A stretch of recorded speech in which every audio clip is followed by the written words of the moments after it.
Hey YouTube fam, it's your girl Leah back again with another video. In today's video, as you can see from the title, is just my cruise tips and tricks video. Now it's for you guys out there who are trying to decide if you want to go on a cruise. If you're trying to debate between a cruise and an all-inclusive resort, is a cruise the right option for me? Is it affordable? If you have a lot of questions about cruises in general, this is the video for you. Now I just posted my cruise vlog maybe a couple weeks ago. It hasn't even probably been, what, 3 weeks at this point. It has over 30,000 views and had a lot of comments from you guys out there who wanted to know more about cruises, who had upcoming cruises, wanted to know what to expect on those cruises. And I wanted to just have a video geared towards those folks and those folks who haven't even planned a cruise yet but are thinking about it. I got you in this video. Now I want to preface this video by saying though that I myself have only been on 3 cruises, and I know that's only, but if you guys are part of a lot of Facebook groups, and I'm part of this Facebook group that you guys need to join if you are interested in cruising, in this Black Cruise group. I will link it down below. I am in no way affiliated with this, but one of you guys out there, one of my lovely subscribers, added me to this group last year. When you first added me, I was like, okay, I'll just join this group. But it has been so insightful in just planning a cruise. You don't have to be African American to join the group. It's heavily African American in that group, of course, but good conversations, good questions, daily updates, all this surrounding cruises. That's how I found out that Cuba was no longer a cruising option. You just find out a lot about cruises in that group. So like I said, I've been on 3 cruises. There are people in that group who have been on 50, 60. So being a part of that group makes me feel like I'm the one who doesn't really belong. All 3 have been with Carnival Cruise Line, so I don't have a perspective of somebody who's been on Royal Caribbean or Norwegian. I definitely want to try other cruise lines. It's not like I have a solidarity with Carnival. It's just kind of what's been around me, what other people have been able to afford. I've hopped on other people's cruises who were doing Carnival, and I was like, I'm gonna go with y'all. Y'all doing Carnival? I guess I'm doing Carnival. So again, I have not been on any other cruise line, so I'm giving you the perspective of Carnival only, which I guess has the definition of the fun ship, and I'll let you guys know if it is the fun ship or not. I've been to 3 cruises, 6 ports all together. If you add up all those cruises, I'll kind of give you an overview of those ports as well throughout this video, but just wanted to preface that in terms of my cruise knowledge, what I have and what I do not have in terms of knowledge on cruises. Now, my first ever cruise, wasn't a big fan. I came back from that cruise and said I will never cruise again. It was not the best experience in my opinion. I honestly didn't know how to cruise right, so I clearly have cruised since then and clearly have enjoyed it, but took my first cruise in July of 2016. Was not a big fan, but I've been on multiple cruises in the last couple of years that have kind of changed the tides on that, and I'll let you know why that was in this video as well. Now, picking a cruise date. Now, that's kind of the first question I get. When is the best time to cruise? When it's going to be more affordable? It's definitely going to be more affordable during the September month because that's hurricane season. Hurricane season is going to be a lot cheaper. You're going to find rooms for 75% of the cost of them during the peak months, which are like April, May, June, July, August. You got your spring break time, you got your summer break. When the kids are out of school, of course, that's when prices on most any vacation are going to be a lot more expensive. September, you can probably find a balcony room for about $300 per person, quite honestly, and that's all inclusive, you know, the room, the food, everything. $300 is probably going to be the price point. Also going to be a little bit more affordable during December, January, and February months. Of course, those are less travel seasons. People, I think, have an idea that it's a little bit colder, so I don't want to travel during those times, but in reality, you're traveling the Caribbean, which is year-round to me a good temperature. Again, affordability. I don't mind having a November birthday because, quite honestly, having a November birthday that's close to December, it is a little bit more affordable for me. If you have a May, June, July birthday, it's gonna be a little bit more expensive, but just keep that in mind. Now, in terms of what's included with that cruise and that pricing and all that, like I said, you get the room that's included, all the food on there at the buffets in the main dining hall. Now, things that are extra, of course, is alcohol. I'll get into that. Beverages, if you want some Coke, some Sprite, some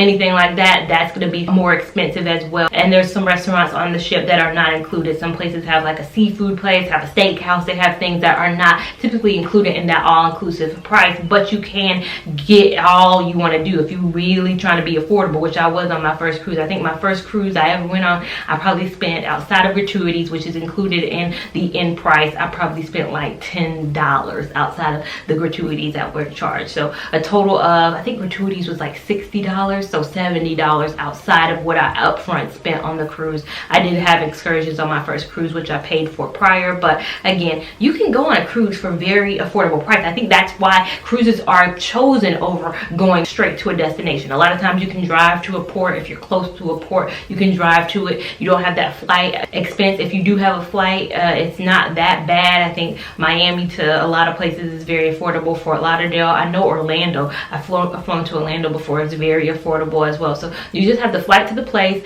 maybe a hotel stay, and then you're pretty much on the ship, and it's pretty affordable. Whereas if you're flying to an all-inclusive resort, it's a little bit more expensive depending on the resort, depending on what they have there. So again, that's why cruises a lot of the time, especially Carnival, because they are the more affordable of the cruise lines. I think Royal Caribbean is a little bit more expensive, Norwegian, and then when you get into those luxury lines. But again, everything I'm saying is from Carnival perspective, and Carnival, in my opinion, on my last 3 cruises, they haven't broke the bank. I got a lot of questions from people that went on so many cruises, it's gotta be super expensive. How are you able to afford these? I think when you just save the money up, and the thing about cruises is you don't have to pay immediately. Say I decide to go on a cruise this time next year, gotta put my deposit down, which sometimes you can find deposits for about $100.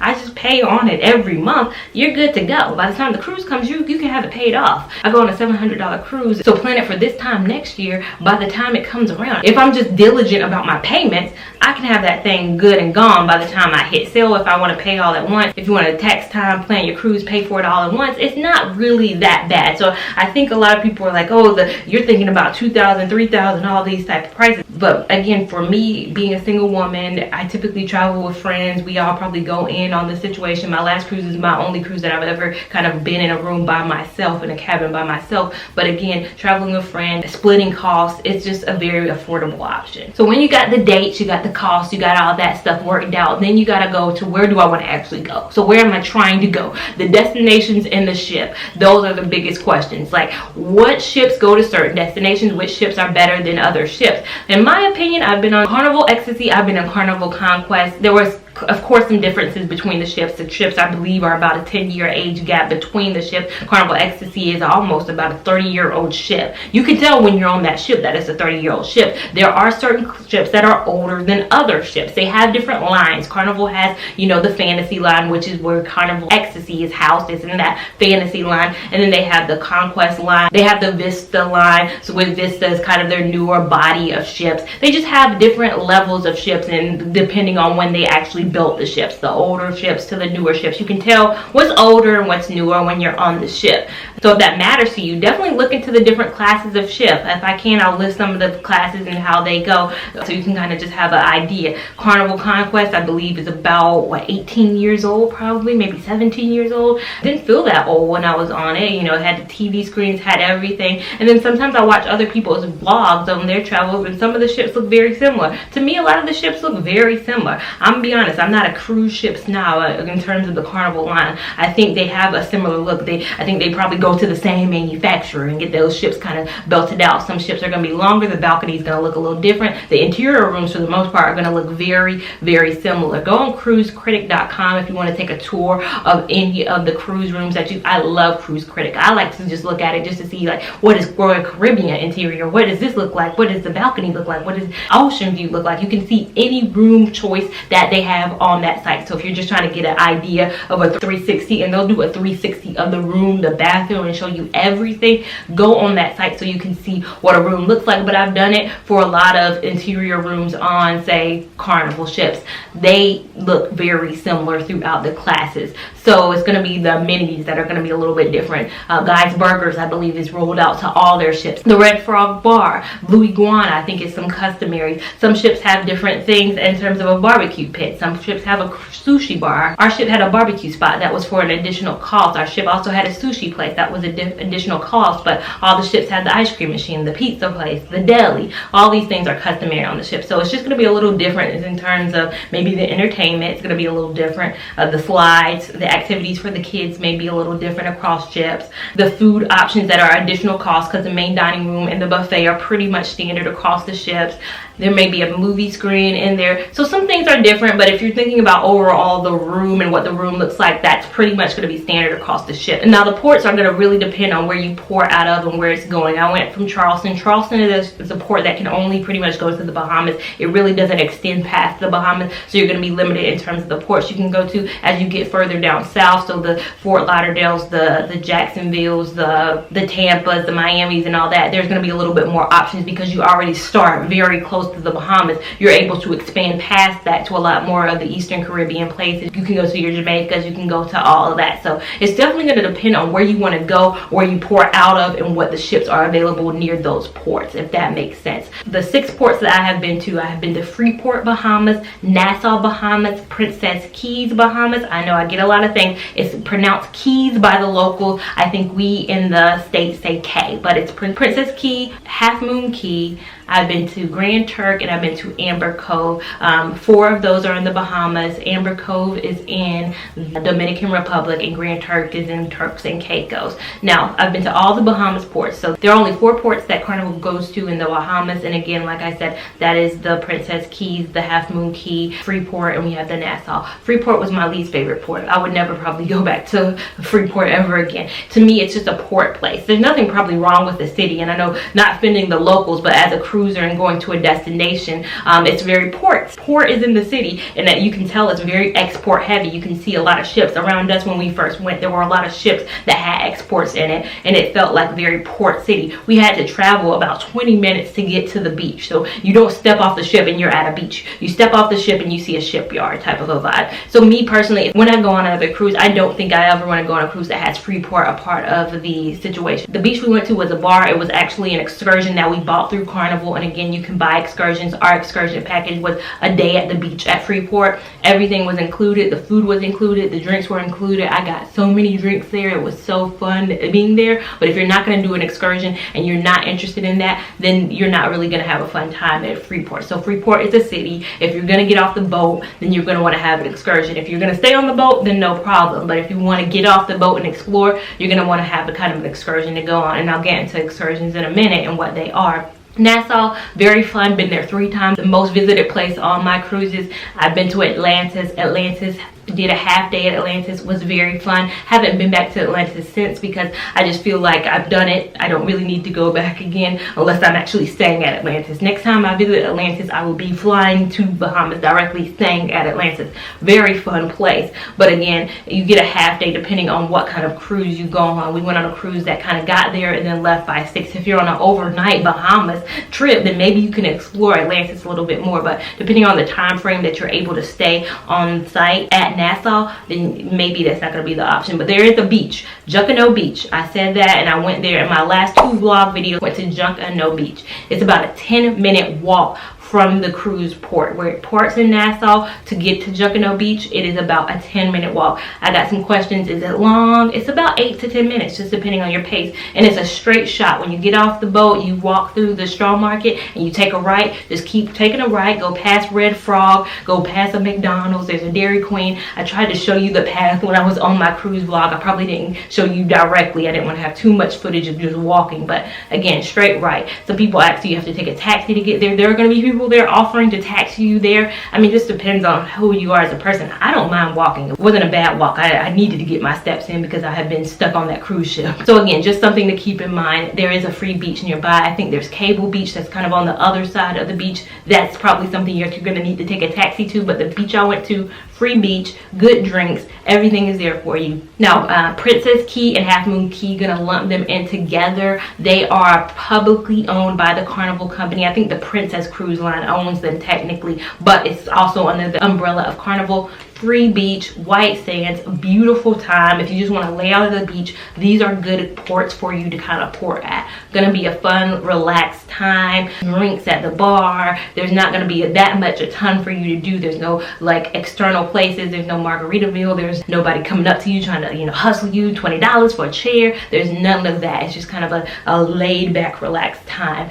Now, Grand Turk we went to. Now, Grand Turk, if you saw, I did a wide shot. It's kind of, when you're on the beach, it feels very big. When you're away from the beach, you can see kind of how small it is. A lot of people said that it's fun to take a taxi and to go to another beach. For me, I really enjoy just kind of being out there that day. Now, you are going to have to pay for some chairs. There's locals there wanting you to do excursions. There is a Margaritaville. Everybody in my comments was like, why didn't you go to Margaritaville? You guys saw my vlog. I was with the kids. I couldn't go. But next time I go to Grand Turk and I'm with my girls, we gonna go to Margaritaville. Margaritaville was 100% something people said you have to go to at Grand Turk. So again, if you're watching this now, go to Grand Turk. I don't know if there was an excursion that I personally would have done there, but there people were talking about the horseback riding excursion. I saw some horseback riding there. That might have been a different horseback riding, but that didn't look fun. But again, there are some excursions there. And then Amber Cove, the last port that I went to, Dominican Republic. It was very shops heavy, Diamonds International, stores left and right. I actually bought a t-shirt. There was no actual beach for me to lay out on. There was a beach excursion and you could see the beach on the other side, but again, that was an additional cost.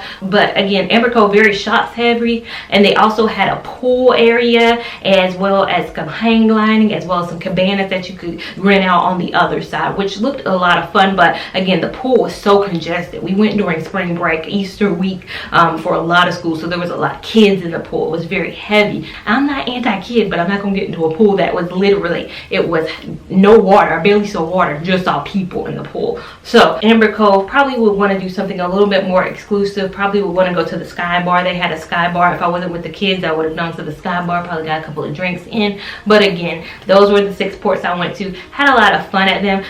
Montego Bay, I hear a lot about. Cozumel, I haven't been to. Cuba is out the picture now. I wanted to go to Cuba. And Carnival does a good job of outlining everything, and I taught this from the ship, but outlining a lot of what there is to do at each port if you do want to do an excursion. This is a lot of good options that they have. Also, a good thing about Carnival is every day they will give you fun times. They will slide it up under your door, put it in your little shelf. They will do something to let you know what's going on the ship every single day. They print out one of these pieces of paper and it tells you food wise, music wise, entertainment. Ours had a movie screen, so what movies would be playing that night. So there's always something going on. And my last ship, it was 6-day cruise, 4 ports, which was a lot. So there weren't a lot of days where you could just kind of be on the ship. If you're somebody who wants more days at sea, then this wasn't the ship for you, because there were only 2 days at sea, 4 days at port. I'm somebody who wants to be at the port more than I want to be at the sea. That was my first issue with my first ever cruise that I went on. We ported out of Charleston, where I believe we had 3 days at sea and only 2 days at the ports,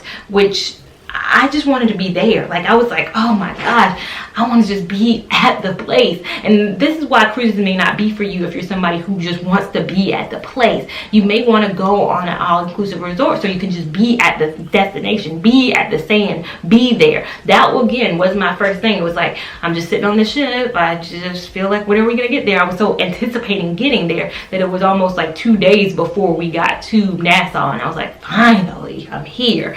So, again, just depending on where you cruise from, it's not going to be that many days at sea. Again, if you port from a Miami, you could be there the next morning. You could be there by midnight. You could be at the next place. So again, if you have a lot of ship days and there's a lot of time on the ships, they send you these. They have good shows. They have shops in there if you want to buy things. You're at sea for so long, the ship tries to make sure that there's stuff going on that kind of keeps you entertained and kind of in the loop on things. Now, Wi-Fi, they slip this into your door too. Now, if somebody asked me a good question about Wi-Fi, how much was it? Now, if you bought it on the ship, and this was on the ship prices, it was $48 if you purchase the social media package, where that gives you Facebook, Twitter, Instagram, Pinterest. If you have the value package, which gives you all those sites, the social media, as well as email, news, weather, and breaking, and then the premium package, which is all your websites, your banking apps, YouTube, Spotify, and all that. So the social media package, $48, the value package, $72, and the premium was $102, and that's for the entirety of the cruise. I actually paid $40, I think, for my package, or maybe it was like $42, because it's a little bit cheaper if you buy it before you get on the cruise.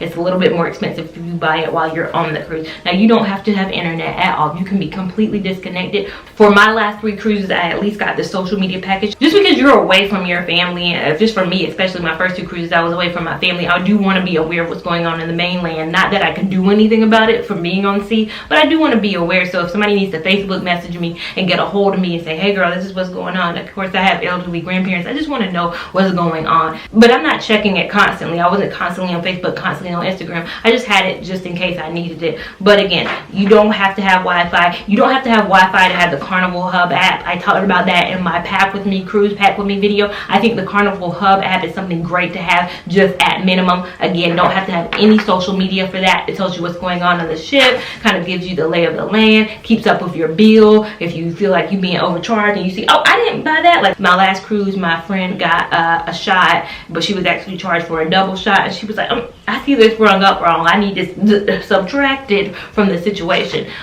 So again, just a good way to keep up with your expenses and all that. So at minimum, Carnival Hub app is something that you need to have on your phone. Again, I took all the sheets from the cruise, as you can see.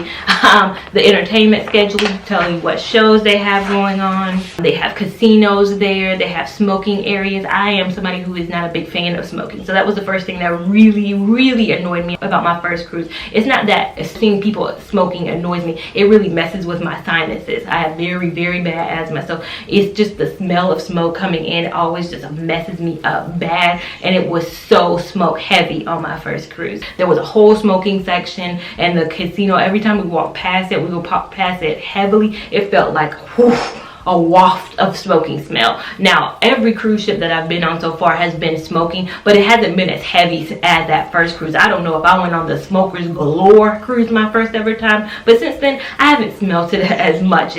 I've seen a couple of folks smoking in the smoking section. I've seen some people in the casino smoking, of course, and I can of course smell it, but I jet past it. I'm not spending no time in the casino. I'm not a gambler at all anyways, but the casino, I think the nightclubs, and there's the smoking section on the cruise. So again, something I was very unaware of my first cruise. I'll be in the club and I'm like, so we just smoking cigarettes on the dance floor? We can just, you know, get, okay, that's interesting. So that's just something to keep in mind. Food, again, I talked about it. There is the Lido buffet. I was not a big fan of the buffet my first cruise, but I thought that was all you could eat. So I ate on the dining hall one time my entire first cruise, never ate in there again, and only ate at the buffet. The buffet was disgusting. Did not like the buffet food. That is my opinion. Carnival buffet food is not my favorite food other than breakfast food. Breakfast food you can't really mess up to me though. You can't mess up grits, hard to mess up eggs, hard to mess up bacon and sausage. So breakfast buffet, love it at Carnival. Their regular buffet, hated it. Every single first two cruises I actually ate from it. This last cruise I didn't even touch that buffet during lunch and dinner times because I knew it wasn't up my alley. That's my opinion on Carnival buffet food. I like their dining room food. It's about, if I could rate it on a scale of 1 to 10, I thought it was a 7, especially this last cruise I went on. They had filet mignon, they had lobster tails. I didn't even have that during my first cruise, which I don't know why we didn't have it. We had 2 elegant nights my last cruise, so again, that might be why we had it. One day we had filet mignon, one day we had that lobster tail. I missed out on so much dining room food during my first cruise. I think we just didn't know you could go every day if you wanted to, and go for breakfast if you wanted to. We just thought, okay, you have your one night because that was the elegant night and you couldn't eat there ever again. You're wrong. You can eat every single night in the dining hall. You can eat breakfast in the dining hall. I like the dining hall food just on a scale of food, but I'm not a picky eater. I can eat anything. Everybody who knows me knows I can throw down on any food, but that buffet food for me just wasn't good during the lunchtime. There was the french fries, there was the mashed potatoes and gravy. There was just a lot of things that just didn't taste the same to me. But again, I have a southern palate too, so you know, your fried chicken ain't gonna be my fried chicken, of course. The Cheers program, I got a lot of questions that I buy the Cheers program during my last cruise because of course people saw me drinking a little bit more during that cruise than my most recent cruise. I did not buy it, and to me it's not really worth the price. I believe the price is $58 per day that you're on the cruise. So if it's a 6-day cruise, that's 6 times $58. I'm not good at math. I'll leave that total right here, plus gratuities is added as well, so you're paying tips on those drinks as well, in that included overall price that you pay. For me, $57. I think my daily spend during my last cruise was about, I would get no more than 3 drinks. The drink prices are anywhere between shots, I believe, is like $8 to $11. Mixed drinks is about maybe $10 to $12. If I got 3 drinks per day, no more than $36 for me and my pricing. Some days I didn't even drink anything, so it wouldn't have really made any sense. And the thing about the drink package is you have to have everybody in the room pay for it. So I think there was something where people were like, well, I can get it, but we both can drink and we can have unlimited drinks. Carnival ain't playing them games. They know what you're doing. Everybody got to pay for it. So everybody, even if you're not even participating in it, I think you have to show that you're either pregnant or you really can't drink at all to prove, and you won't be charged for the drink package. If everybody in your room is like, we drinking, you're gonna be penalized too, unless you can really show just cause that you will not be drinking at all during that cruise. For me, it wouldn't have been worth the price. But if you're somebody who's going to be like 7, 8, 9 drinks in, yeah, definitely maybe you need to look into that Shear's program that they have. They also have bottomless beverages, which is a lot cheaper than that, which I think is about what, 20 something, 30 something dollars a day. And that's so if you want the Cokes and the Sprites and all that, if you're somebody who needs that caffeine, who needs that soft drink, because they do not have soft drinks as part of the regular thing. I think the regular drinks is tea and lemonade, and then they have juices in the morning. So you got to be a tea or lemonade or water drinker. I was a lemonade drinker because their tea was not that great to me. I'm a sweet tea southerner, and that tea was just not my cup of tea. It wasn't really my cup of tea. Now quickly, let me just run through about 8 things that I feel like first time cruisers just need to be aware of. I'm not going to spend too much time on it, but number 1, I'd say don't overpack. I think that's the main issue, or the main thing that people do, or mistake that people make during cruises. They will walk on with 19,000 bags and then have to debark with all those bags and feel like a clown. So again, don't overpack. You don't have to really pack that much for a cruise. I don't think I overpacked. I have my what I packed on a cruise video. I'll link it up above. In that video, I don't feel like I have a lot, but a lot of people were like, you can use packing cubes to kind of condense everything down. So that might be a way that everybody can kind of condense everything down. But I had my 1 carry-on bag, my 1 regular bag. I was good to go for 6 days, and then 1 additional day that I spent in Fort Lauderdale. That was more than enough stuff to bring. Number 2, there's no iron on the ship, so packing, make sure you pack things in a way that you're not gonna have no iron, or if you do, I think they might have one in the laundry room and you might have to rent it or something like that. I don't know the situation on the iron situation, but I think people are used to, you know, hotel rooms where there's an iron. There's not really an iron in your cruise cabin. Number 3, elegant night. A lot of questions about that. How elegant do you go? You can go as elegant as you want to, or as, I don't go casual. I'm still gonna be pretty. I'm in this video right now with a dress on. I'm not really going anywhere today. So again, you can just be whatever level of elegant that you want to be. I would pack 2 outfits at minimum though. My last cruise, I did not know we had 2 days of elegant wear. I thought it was just 1 because I've only been on cruises where there was 1 day. But I guess maybe if you have a 6-day cruise and beyond, there are more days of elegant wear. So something to just be aware of. Maybe you can look into it. I don't know if there's a way to look into it before. The next thing to be aware of, there are gratuities at the end of the day. So the last day you will be charged for gratuities. I don't think that's something I knew on my first cruise. I wasn't opposed to it. I wasn't like,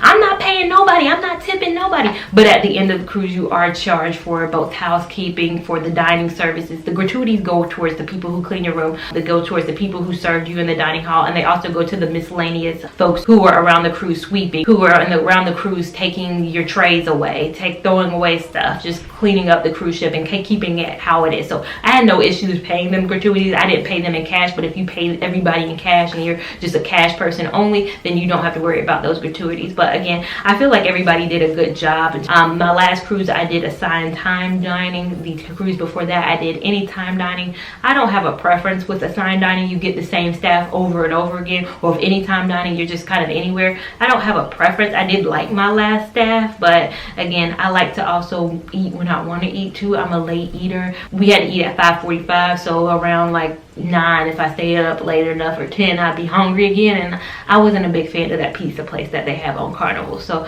again, something to keep in mind as well. Another thing with Carnival, and I can only speak from Carnival, you can bring a case of soda, a 12-pack of soda, or a bottle of wine, I think, or maybe 2 bottles. Nope. Let me just say 1, just to be on the safe side, but you might can bring 2. I could be completely lying, but 1 and a case of soda, but you have to do it in your carry-on bag. You cannot do it in your checked bag. So you can check 1 bag, carry on 1 bag, keep those sodas with you. You cannot bring liquor onto the ship. You could sneak liquor, but you can't bring it openly on the ship. So that's something good to know. I linked my debit card to my Sell and Sign card, which is this card you can use for charges and your room key. A lot of people are cash only. For me, I've never run into any issues with my card being linked in terms of being overcharged or anything like that. But I know some people are hesitant about linking a card to a room, especially if it's linked to like your kids and stuff. I totally get that, but for me, it's just me. I check my bill on my Carnival Hub app and be like, oh, is everything looking copacetic? Okay, I better not be charged for nothing.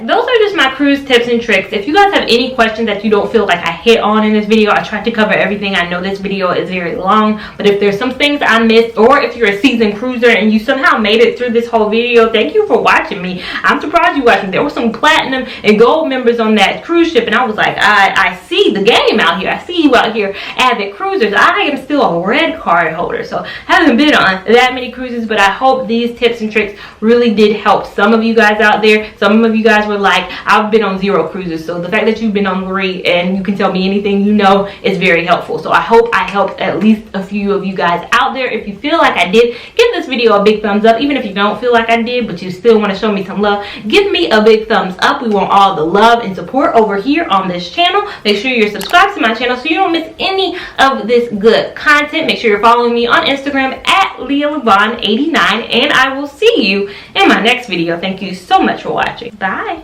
What you want them know, me I no go lose control. Bad man I feel your flow, wine I'm slow. This one no be private.